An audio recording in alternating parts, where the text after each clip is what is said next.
¿Qué es DITEC? La sigla DITEC significa la D y la I, personas con discapacidad. La T y la E significa personas mayores. La C significa otros de la comunidad, en el cual involucran a la CEPOF, enfermedades poco frecuentes, oncología y todo bajo el paraguas de los derechos humanos. DITEC, unidos por la equidad.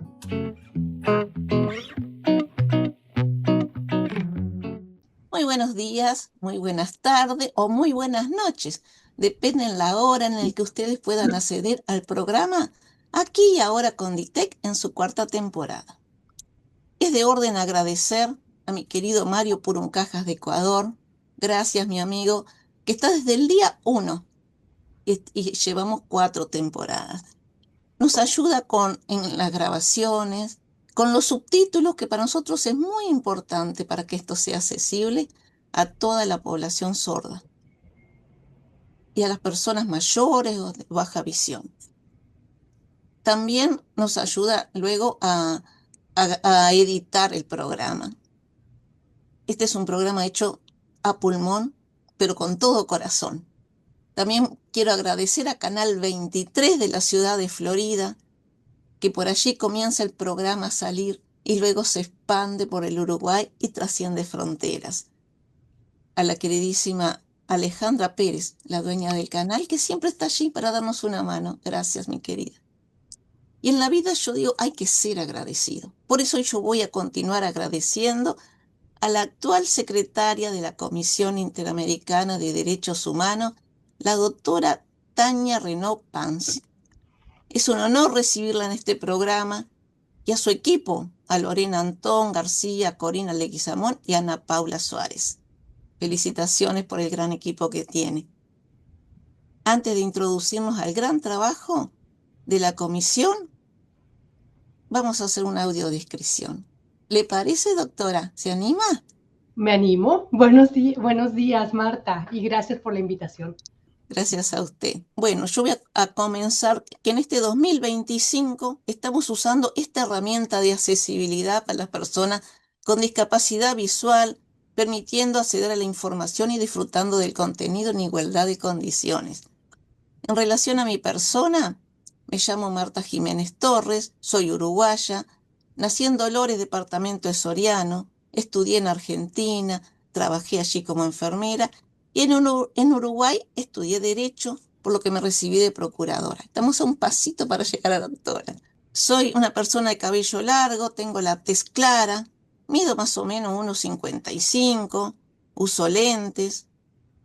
Hoy estoy vestida con una polera color claro y a la vez un busito, porque en Uruguay hace mucho frío, a pesar que estamos en primavera, pero tenemos frío.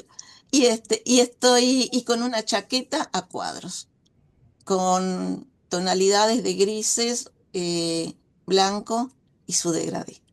Doctora, ¿se anima usted? Me animo y espero ser tan descriptiva como tú. Yo soy Tania Renaud Panzi, soy mexicana y hoy vivo en Washington, D.C. Desde 2021 vivo en Washington, D.C., cuando fui electa secretaria ejecutiva de la Comisión Interamericana de Derechos Humanos. Estoy en mi oficina. Es una oficina de esquina. El edificio donde trabajamos es un edificio que está en una esquina y mi oficina tiene la suerte de estar en el 7º piso, justamente en una esquina. Esta oficina es muy luminosa, estoy contando ahora mismo, 1, 2, 3, 4, 5, 6, 8 ventanas. Tengo una oficina con 8 ventanas que me permiten ver los edificios de alrededor. Justo enfrente de mí tengo un edificio gris, muy monumental, del gobierno de los Estados Unidos. En la esquina de mi lado derecho puedo ver un edificio rojo, que es un dormitorio de estudiantes, porque la Comisión Interamericana, el edificio donde está en medio de una comunidad estudiantil de la Universidad George Washington.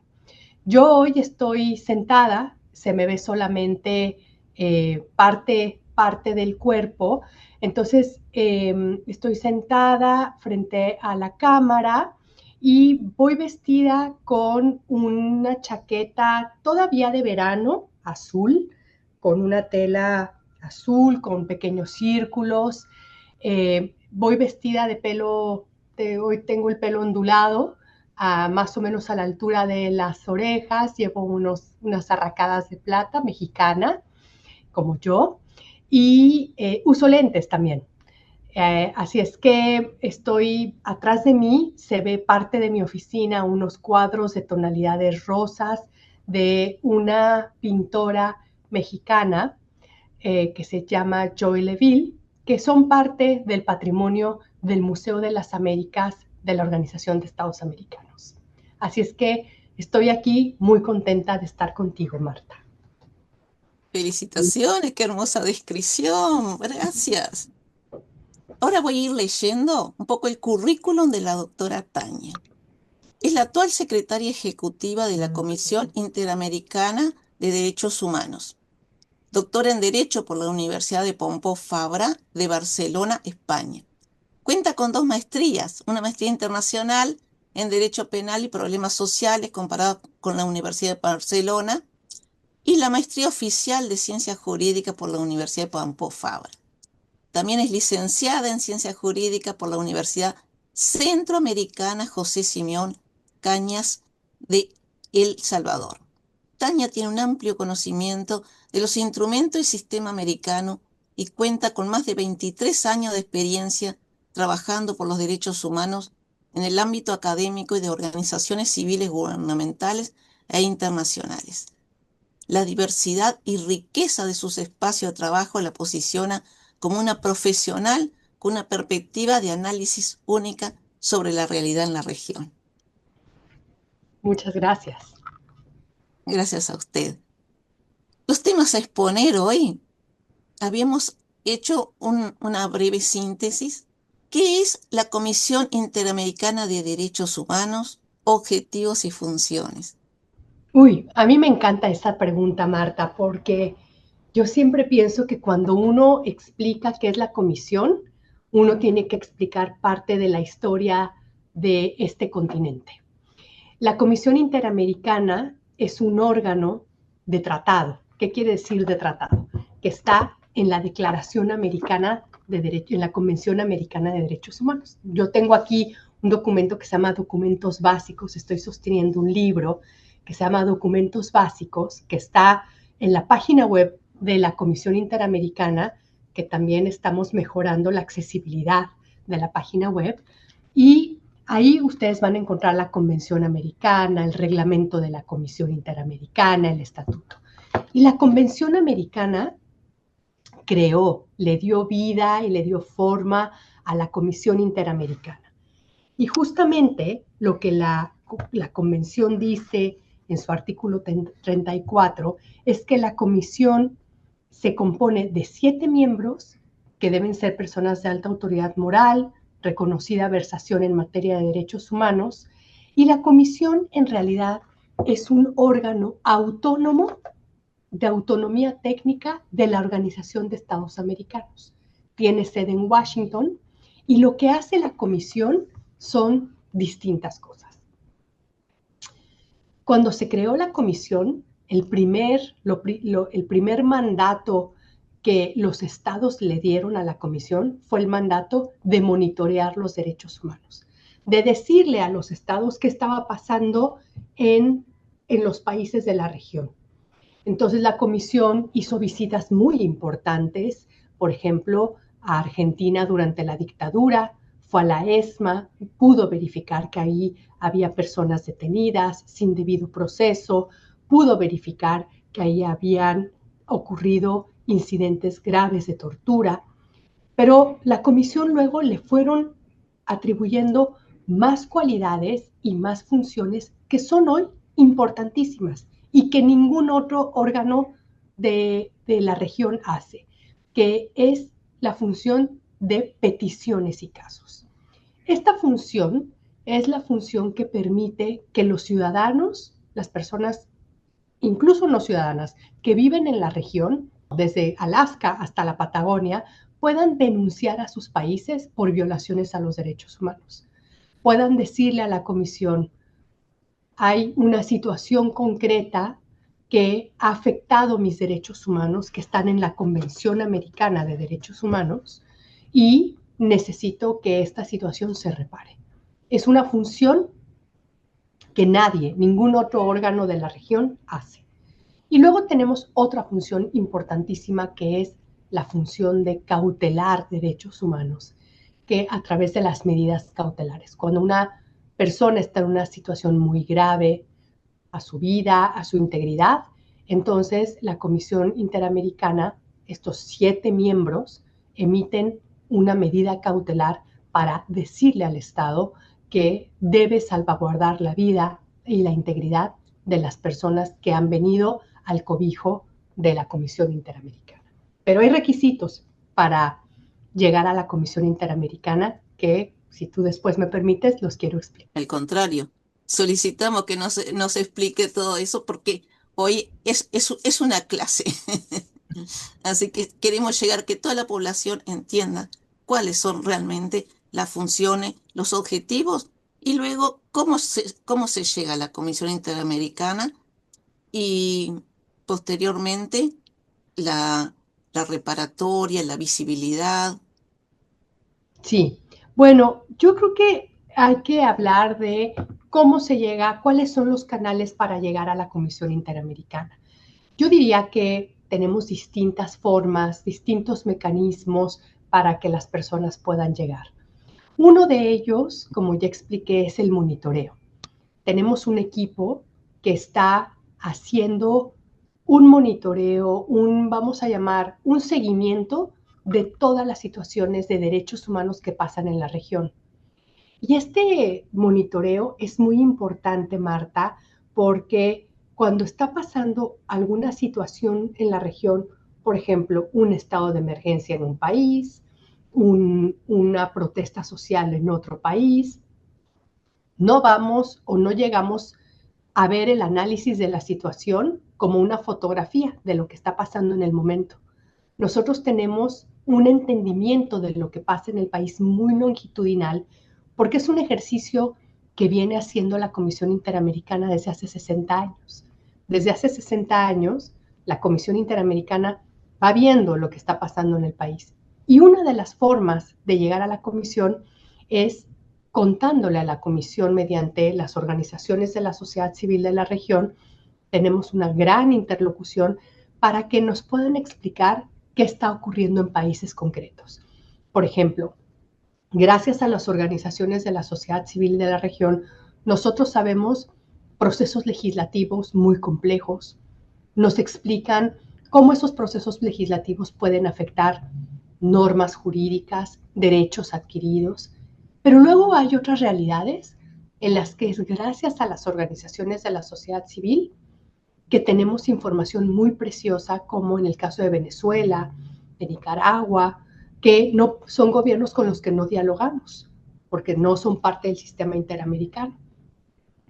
Pero nosotros, además de escuchar a las organizaciones de la sociedad civil, al estar en un órgano multilateral, escuchamos todo el tiempo la voz de los estados y emitimos informes que son balanceados, objetivos y técnicos. Esa es una forma de llegar a la Comisión Interamericana. La sociedad civil está habilitada para realmente, una vez agotado los recursos del propio país, poder ingresar a la comisión para denunciar los derechos vulnerados. Me encanta esa pregunta, Marta, porque justamente para acceder a una petición o un caso, lo primero que se debe considerar como requisito es que el derecho esté protegido por la Convención Americana de Derechos Humanos.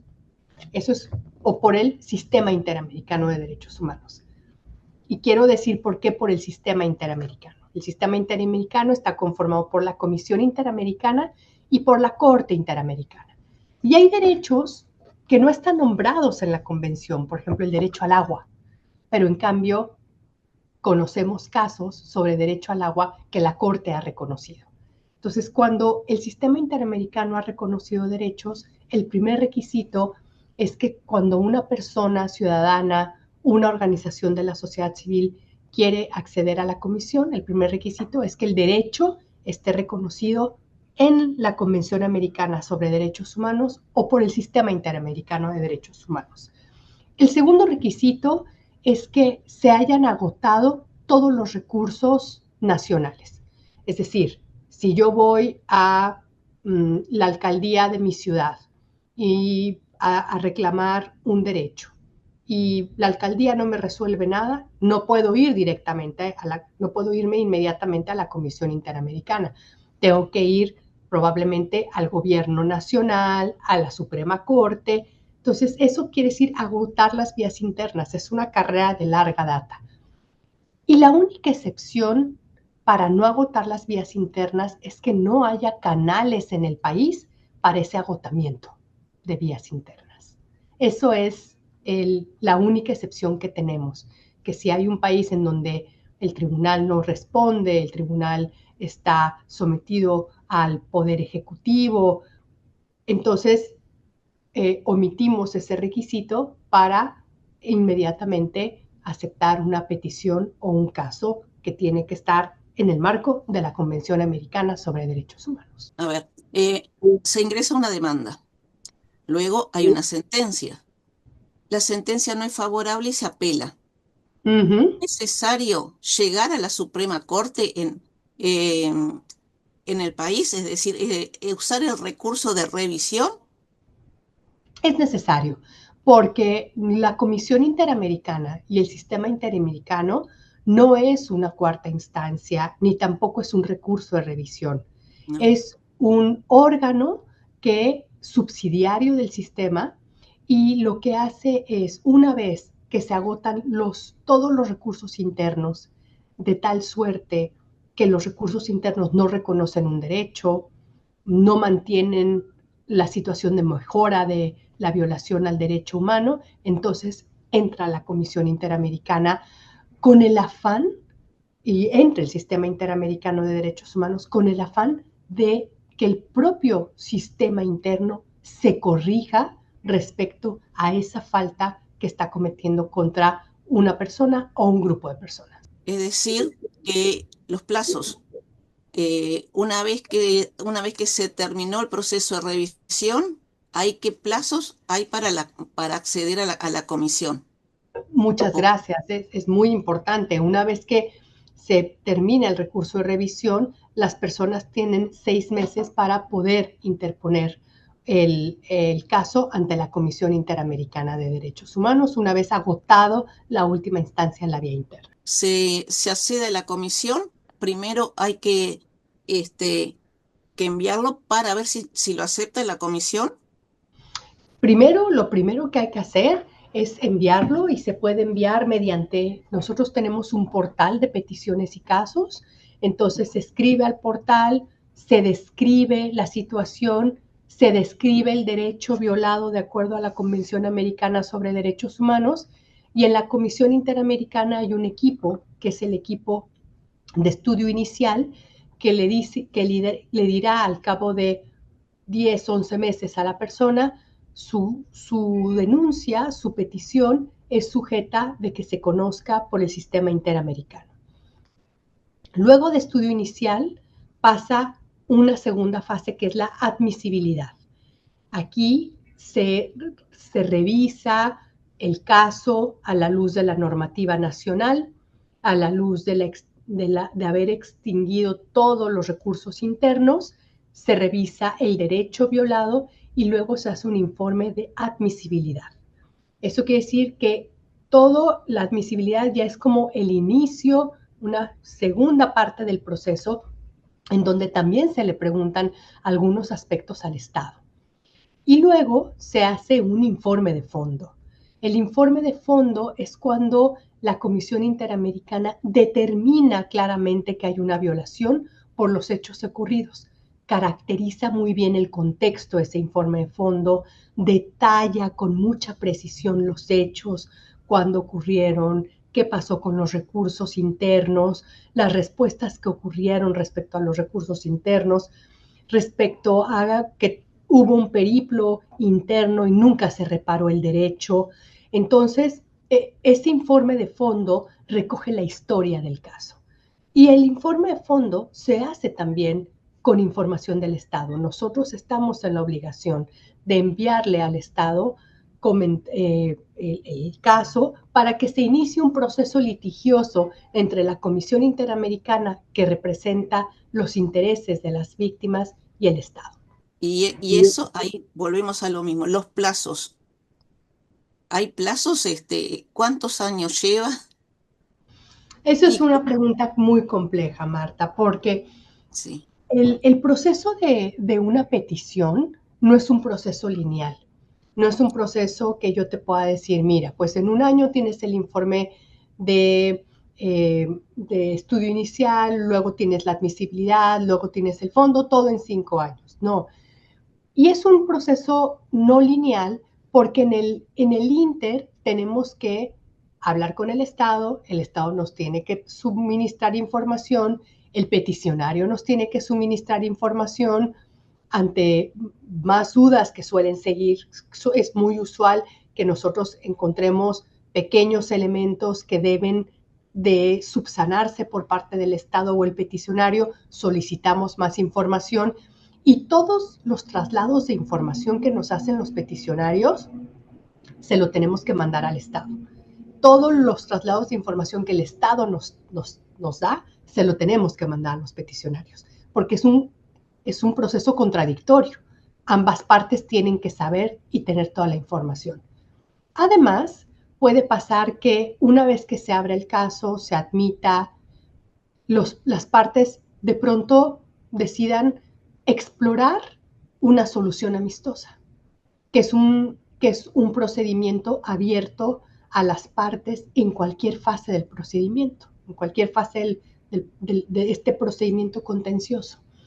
La solución amistosa es una alternativa para cuando las víctimas consideran que requieren justicia de manera rápida, cuando las víctimas consideran que el Estado puede hacer un reconocimiento de lo que ocurrió, de lo que pasó con la situación de su caso, y cuando las víctimas consideran que pueden tener una reparación. Y por reparación no solo me refiero a una reparación pecuniaria, me refiero también al reconocimiento y hacer garantías de no repetición. Entonces las víctimas pueden decir y el Estado pueden decir, bueno, vayámonos por la vía de una solución amistosa, que puede ser una vía más rápida. Entonces las partes se sientan junto con muchas veces acompañados de la Comisión Interamericana como un facilitador del proceso y se puede llegar a una solución amistosa. Pero puede ocurrir que la Comisión Interamericana facilite el proceso y no se llega a una solución amistosa. Entonces el proceso continúa por la vía contenciosa. Entonces es importante decir que los procesos no son lineales. Y también es importante reconocer que la Comisión Interamericana tiene un gran atraso procesal. La Comisión Interamericana ha reconocido su deuda histórica con las víctimas y hoy a veces llevamos a la Corte casos que han estado en la Comisión Interamericana 15 años, pero nos estamos poniendo al día cada vez más y también estamos llevando casos que pueden ser mucho más recientes a partir de que la Comisión Interamericana aprobó algo que se llama los criterios de priorización. La Comisión reconoce que tenemos una fila de casos, ¿no? Casos que están esperando justicia, pero ha creado algo que se llaman los criterios de priorización para adelantar algunos casos de la fila. Por ejemplo, cuando los peticionarios son muy adultos, cuando los peticionarios no van a ver justicia si seguimos con el orden cronológico. Cuando el caso es muy novedoso y va a desarrollar nuevos derechos, también pasa la fila y se acelera el proceso de hacer un informe de fondo. Cuando hay unas condiciones para el desarrollo de lo que se llama el orden público interamericano, nuevos criterios jurídicos, entonces también pasa la fila. Entonces hay condiciones en las que la Comisión Interamericana, a partir de esos criterios de priorización, puede valorar para adelantar los casos en la fila. Y cada año hacemos un llamado a las personas y a los estados que tienen casos ante la Comisión Interamericana de Derechos Humanos para que puedan decirnos cuáles son los casos que consideran que deberíamos de adelantar en los criterios de priorización. Esto es un ejercicio más o menos novedoso que debe tener 2 años y es un ejercicio que nos está dando buenos resultados porque estamos llegando en mejor momento con algunas víctimas de la región. Hubo un detalle que se me pasó preguntar al principio. Dime. Cuando se accede a la comisión, debe ir con firma letrada. ¿Debe ir con firma de entrada? ¿Te refieres a si tienes que venir a Washington y tenemos que firmar? No, firma letrada le llamamos. Firma letrada. Te entendí, abogado. firma de entrada. Y dice, no necesariamente. No necesariamente. Las personas pueden acceder a la Comisión Interamericana sin un letrado. Luego, en los momentos más litigiosos, si las personas no pueden acceder a un letrado en su país, hay un organismo que se llama la Agencia de Defensoría Interamericana, la IDEF, y que puede proveer un letrado gratuito. Y aquí viene el rol fundamental de las organizaciones de la sociedad civil, porque muchas veces nosotros conocemos casos que trae las organizaciones de la sociedad civil. Las organizaciones de la sociedad civil tienen grupos de abogados y de abogadas que saben hacer un litigio estratégico respecto a determinados casos. Y entonces son estas organizaciones las que representan a las víctimas de violaciones a derechos humanos. Completísimo, la verdad que en estos 30 minutos hemos recorrido todo. Muchísimas gracias. Pero antes de dejarlo, porque sabe, como siempre dicen, en televisión el tiempo es tirano, pero creo que hemos completado. Quiero pedirle una reflexión, un mensaje, ¿sí? Bueno, tú decías que en la vida hay que agradecer, ¿no? Sí. Y fue con lo que empezaste la transmisión de hoy. Yo creo que es importante agradecer y reconocer a tantas víctimas que han pasado por el sistema interamericano y que gracias a su perseverancia y a su constancia han moldeado las democracias de las Américas. Ha sido gracias a las víctimas de Argentina, de Uruguay, de Paraguay, de El Salvador, de Nicaragua, de México, de Estados Unidos, de Canadá, que se han moldeado estándares que nos benefician a todas las personas. Que hoy hay constituciones que recogen esos derechos, que hoy hay sistemas jurídicos puestos en marcha que recogen las experiencias del sistema interamericano. Lo que quiero decir es gracias a esas víctimas, gracias a las organizaciones de la sociedad civil que han hecho un impacto transformador en la región cuando utilizan el sistema interamericano de derechos humanos. Gracias, Marta. Gracias a usted por esta cordial entrevista y realmente por ilustrarnos de esta manera. Muchísimas gracias. Te mando un abrazo desde Washington a ti y a las personas que nos escuchen. Un abrazo fuerte desde Uruguay. Gracias. Adiós.